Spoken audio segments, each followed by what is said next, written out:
విభక్తి అయినా కూడా ఆయన శివుడు, అందుకే ఆయన భవుడు, అందుకే జన మనోహరుడు. కాబట్టే రోడ్లలో ప్రజా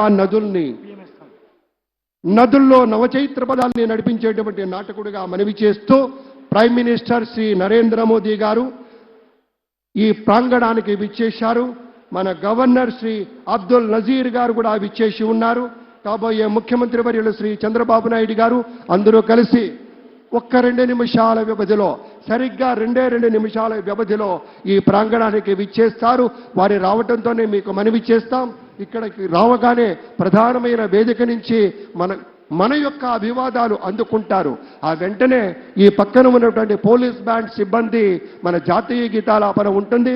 ఆ సమయంలో మనమంతా లేచి నిలబడాలి. అది గౌరవం, అది మన ధర్మం, అది మన లక్షణంగా మీ అందరికీ మనవి చేస్తూ, నదుల్లో చైతన్య పదాల్ని వెల్లువెత్తించినటువంటి నాయకులుగా, మనుషుల్లోని నవనవోన్మేష ఆశ వసంతోత్సవాన్ని వెదజల్లినటువంటి గుండె చప్పుడుగా ఉండేటువంటి చంద్రబాబు నాయుడు గారు 2 నిమిషాల్లో ఇక్కడికి రాబోతూ ఉన్నారు.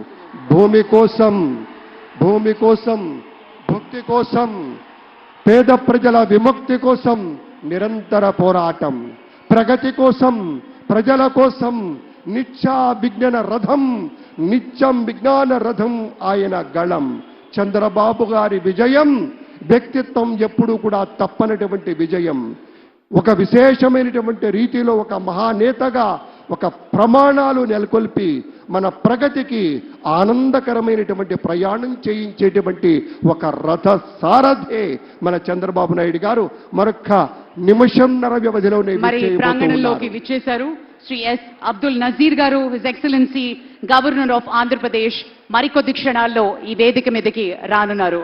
Ladies and gentlemen, we also take the pleasure in a few moments from now, Chief Minister Designate Sri Nara Chandrababu Naidu garu along with Sri